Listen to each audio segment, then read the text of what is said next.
Assalamu alaikum wa rahmatullahi wa barakatuh. Welcome to Perspectives. I'm your host, Musa Maguire. The concept of development is central to all national and international politics.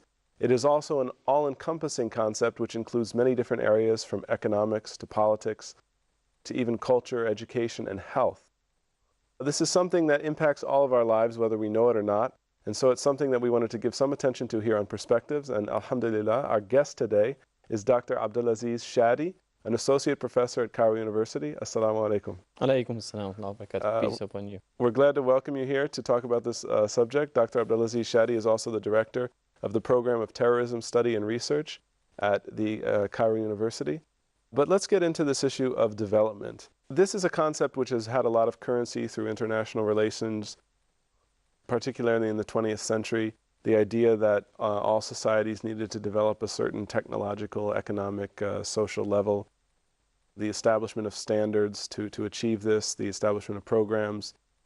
And yet it's been very controversial in many ways in its origins. Many people consider it as a Western concept or a foreign concept imposed on other civilizations, other peoples. Can you give us just a brief run-through of the idea of development, how it emerged, and brief history? Well, development as a concept itself is not only a Western concept, it is a human concept.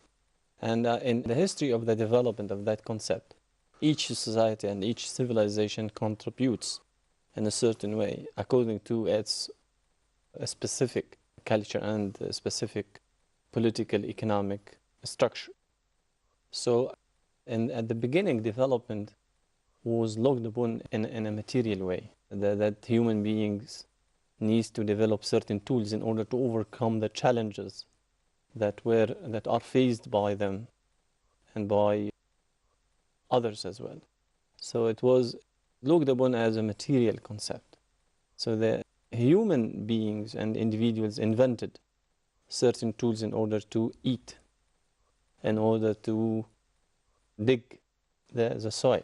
So it was a way of developing a certain tool to overcome the challenges in a primitive society. But the more progress, the more complicated the lives of human beings, the more complicated and sophisticated the concept becomes.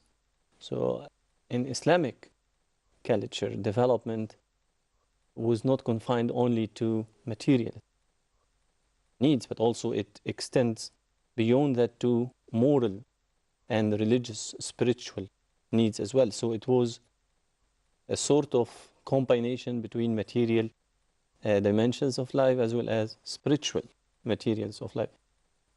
Man with capital M needed to develop and to upgrade the values of himself in order to reach a certain spiritual standard in relation to God, to Allah. So this kind of development of contribution of Islamic civilization to the concepts also led to the enrichment of that concept and of the whole civilization that was built on it. Islamic civilization reached the borders of Europe with this type of concepts. So the development concept as it was developed in the Islamic civilization actually influenced the Western concept at that time of development. And the Western concept of development also adopted the Islamic concepts and added to it. And now we are living in a new era of human and global development in which each civilization contributed to the concept itself. So the concept itself, as it started in a material way, then the Islamic civilization added to it a great deal. And now we have a new era in which the Western concept of development prevailed. And this Western concept actually borrowed from the Islamic civilization. And now we are taking from the Western civilization its contribution in material as well as in moral dimensions of development. So each civilization has its own contribution to the concept itself. It's a human concept. It's not only Western concept. What about the idea of modernization? Because this is something that really informs the way development has been conceived, we could say at least in probably the last 2 centuries. It's also maybe the path through which the idea of development came to the rest of the world. So in the 20th century, especially after World War II, there were a lot of efforts internationally to go into different countries to modernize, and modernization as a theme was considered really the goal of development. Can you talk about this at all and how maybe that idea has changed over the years? Well, I agree with you that modernization, not development, is a Western concept. And, this kind of concept emerged after the Second World War and after the independence of what we called at that time third world countries. Third world countries after independence needed to upgrade their economic political development. So they looked at the West as a model for development. And the main concept that Western intellectuals, as well as Western media, exported to third world countries was modernization. Modernization in that meaning and in that perspective meant the transfer of models of development that existed in the West at that time to third world countries in order to upgrade the standard of living and to develop the skills and the values of the individuals in the new independent countries, regardless of the specific culture that existed in these third world countries. So modernization meant to cultivate democracy, to cultivate parliamentary democracy, presidential democracy that existed in Europe and the United States in third world countries. Party systems, civil societies, media, technology, education, universities, healthcare systems, all of this package was imported from the West and was cultivated in third world countries as a way of modernizing the third world countries. And I think this wave of modernization influenced third world countries in negative and as well as in positive ways.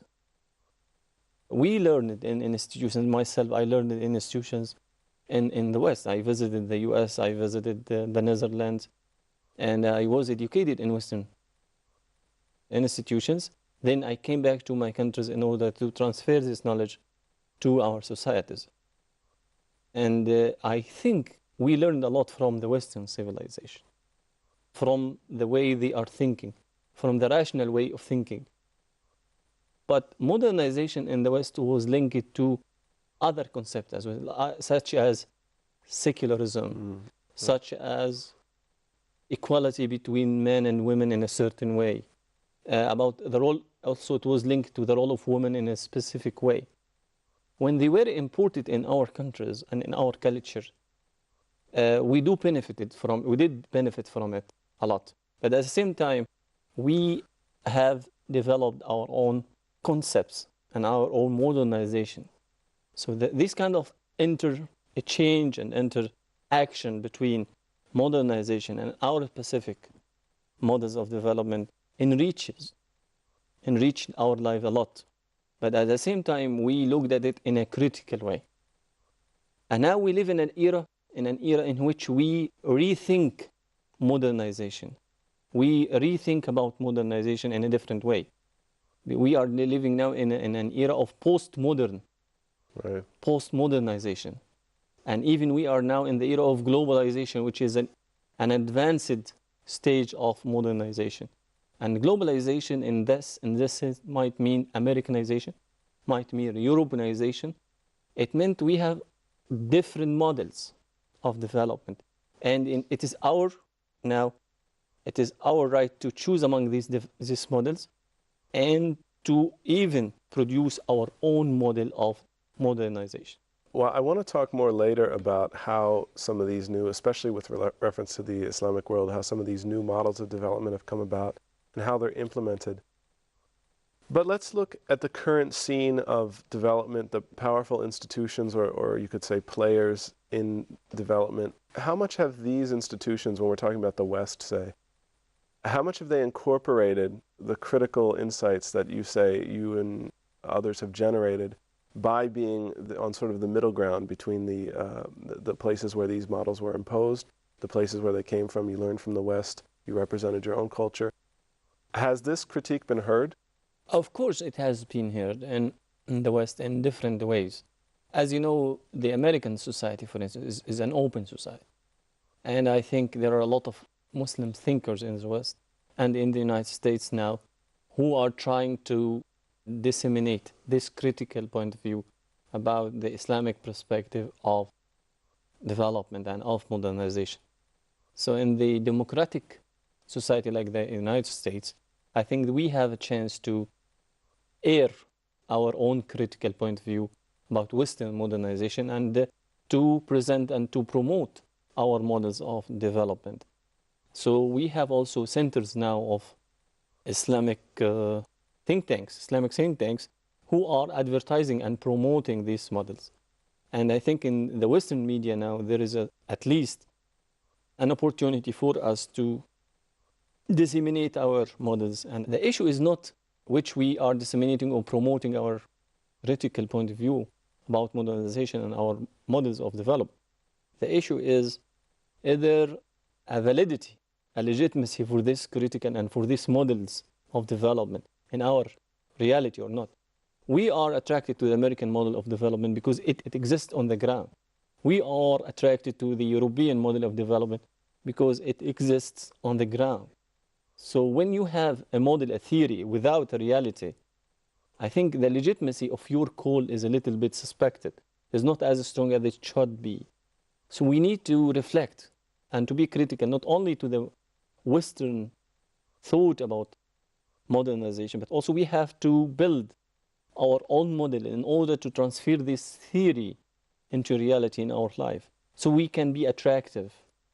You can talk a lot about ideas, about values, about equality, about liberty on theoretical level, but people will not be convinced so long as they don't have a sort of material reflection on ground. Well, let's talk about this more when we come back from a break. Please stay with us. Assalamu alaikum.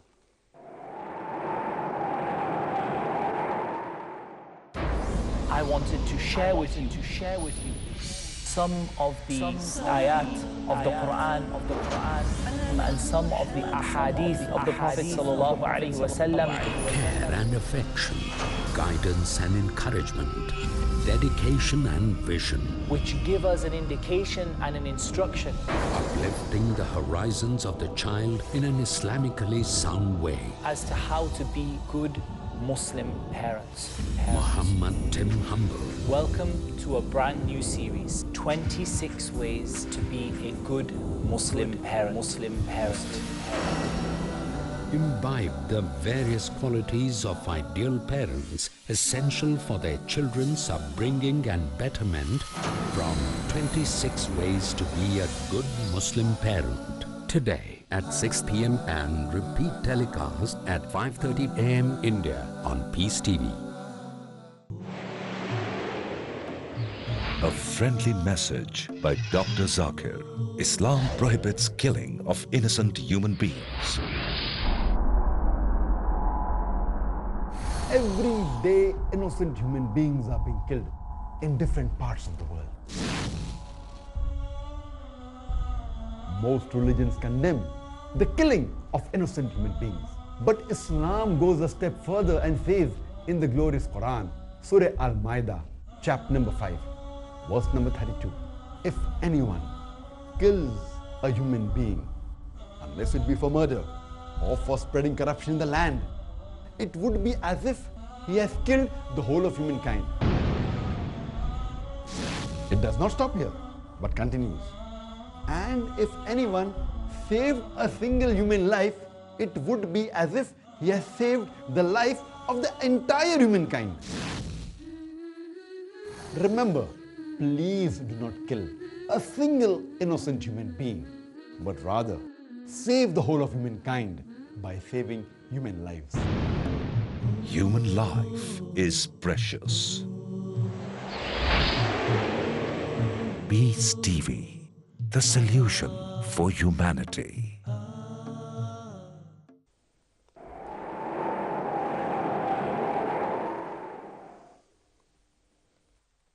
Assalamu alaikum. Welcome back to Perspectives. I'm your host, Musa Maguire, and our guest today is Dr. Abdulaziz Shadi, Associate Professor of Political Science at Cairo University We're talking about the issue of development. Now, in one of the early theories of development, there was a famous academic named Daniel Lerner, who came up with the idea that people in third world countries at the time, particularly the Middle East Muslim countries, needed to develop something he called empathy, which was the idea of seeing themselves in the place of others, the idea that they could live outside of their current circumstances. But what his vision really contained, and what many of that era contained, was an idea that they would ultimately want to imitate the West, because the West was better, and the Western standards of not just, as we talked about before, modern institutions, economy, politics, health, and so on, technology, but also the Western values. Now, as we've seen Western values in Western societies and in other countries, we can certainly point out many flaws in that. And in this sense, we come back to the idea of an Islamic view of development. Now, personally, I grew up in the West. I had a sense of empathy in terms of being attracted to the whole world. And alhamdulillah, I found, the values that I wanted to follow coming to me from Islam, not something that I needed to bring, in every respect, bring from my own background. So I want to use this to go into this idea of Islamic development, not just as an idea for our own countries in the Islamic world, but as a model for all of humanity.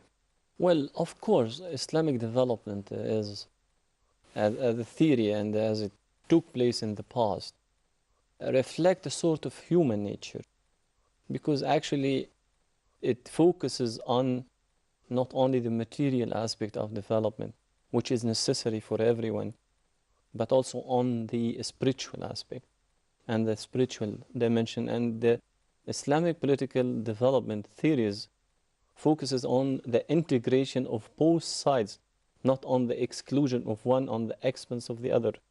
So it's an inclusionary strategy in which the self, the spirit, as well as the material dimensions are satisfied. So in that aspect, there is a sort of balance inside each individual. And also it is not individualistic in a sense. It is individualistic in a sense that it does not ignore the individual differences among the human beings, among the rich and the poor, among men and women. There are differences, and the Islamic ways or theories of development does not ignore these differences, but it helps individuals to integrate themselves in a one community in which they help each other, in which they try to overcome these differences and understand these differences and create a common area of interest and of values in which we include each one. Islamic ways of development is a peaceful one. Through peace in yourself, individual peace, and psychological peace, economic peace, political peace, you can achieve development. So it is really a human in that sense, and it tries to overcome borders. It also recognizes national differences, but it also calls for a sort of human identity and human society in which each one has a share in wealth and power according to the abilities that he or she has, and at the same time it tries to compensate those who cannot compete with others by a sort of charity, by a sort of helping each other. So Islamic ways of development is a human in that aspect. When we talk about development in this very general sense at the level of principle, I think it's clear the contribution that Islam can make. And certainly on many levels, this Islamic idea of development has been successful. It has attracted people. It has reformed people. But you mentioned earlier that when we're looking for models of development or models of modernization, we can see clear, concrete models on the ground in America or Europe or other places. For the Islamic development, maybe we look at a historical precedent, but we're still trying to chart out how to apply that historical precedent to the modern world. Can you talk a little bit about some of the efforts to develop the modern world according to Islam in a concrete way? What's going on in this area? Well, we have some kind of models that are in the early stage of development that we can call Islamic. For instance, we have the Malaysian experience in which there is a sort of balance between the material and the spiritual. And I think Malaysia is doing well on the indicators of human development, and its place on the human development report in the United Nations Human Rights Development is relatively good compared to other countries. Can you just explain briefly what are the things measured in this report for those who might not be familiar? For instance, the number of those who are educated is higher than other countries. The number of illiterate people is smaller and limited compared to other nations. The number of the per capita, the income of each individual in Malaysia is higher than other third world countries. So you have certain indicators, material as well as spiritual. For instance, the number of criminals in Malaysian societies is limited compared to other third world countries. So this kind of indicators, give you a hope that we can have a model in which we can use Islamic values to develop our countries. Some people say that these are not Islamic values, these are Asian values. I think Islam can take the form of a place as well. There is a relationship between Islam as a religion and the culture of each place. So Malaysian society can have an Asian values in which Islamic values can be a component, and it can be a positive force towards development. So we have also this model of Saudi Arabia. Saudi Arabia is giving us another model in which there is a progress nowadays in the field of economics and in the field of women's rights in Saudi Arabia. In Kuwait also women's rights are progressing in that aspect.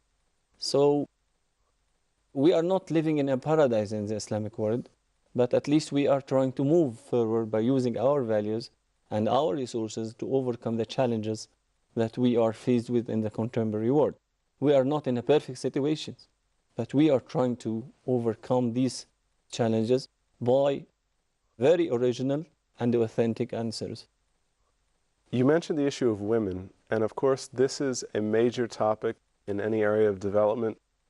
Historically, it was always an issue even before the West had really put the issue of women at the forefront of its own society and started to critique the place of women in its own society. But this remains a major divide between cultures on how they define the role of women, how they define the human rights of women.